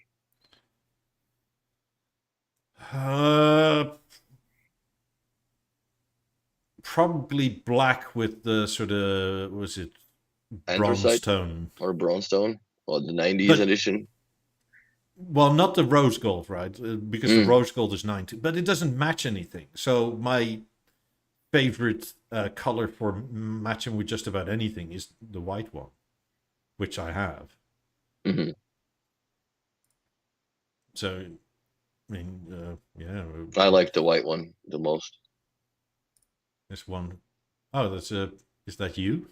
BLF 19 product cover. No, no, I don't have anything listed anywhere. Oh yeah, this is mine. Yeah, that's funny that it's still that's even on there. So, It's been there for a while. so depending on where you are, you can probably find it. Mm. I mean, and it lists all the different sites, right? Like it's just a web crawler, Hi-Fi Shark. And if you're into some other brand, it doesn't only do B&O; it does all the audio brands. That's cool. Yeah, a lot of people are selling 19s. All right, here, if you want the rings, if you want to swap out colors every so often.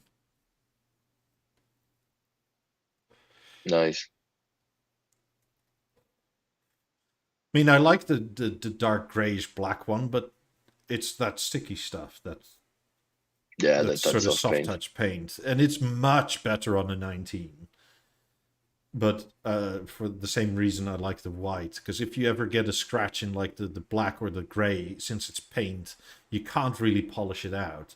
With the Yeah, it white, shows. since it's just sort of a type of polymer plastic type of thing, you can actually Hmm. use like the Scotch Brite stuff, and just because I found a scratch on it after moving and just buffed it out, and it's the same color again. Yeah, that's the black one with the touch soft paint is dangerous. But I don't know if it's the same recipe of the paint that they've used back in the yesteryears. Maybe that's improved polymers in it and whatever, that it doesn't. It's not as pervious to sun damage and become sticky as shit. That was terrible. That was terrible back then. What the fuck does this mean? Translate English. Only necessary cookies. Yeah, exactly. This 19 is my favorite color combo. The taupe one, the off-white, yeah, this is nice, but I like the off-white with the silver. Because there's white, there's off-white. I forget what the name of it is, like a taupe color. That looks freaking slick. That's something that I would consider, but I don't really have a need for that with the 90s. I mean, this one is available in Denmark, so... I mean, I think you Swedes or Danes and Norwegians and whatnot can do cross-shopping pretty much. Mm. You all use Post-Nord. It's all shit. Be safe. Be safe with Post-Nord. Pack it in a freaking Pelican case and then put the Pelican case in another case. Yeah. And you're still gonna receive it in pieces. But anyways, yeah, that's all the knowledge we have for today. Leave some more likes. There's like 50 of you watching and only 10 thumbs up. Maybe we should get some little more to boost the algos for the YouTubes.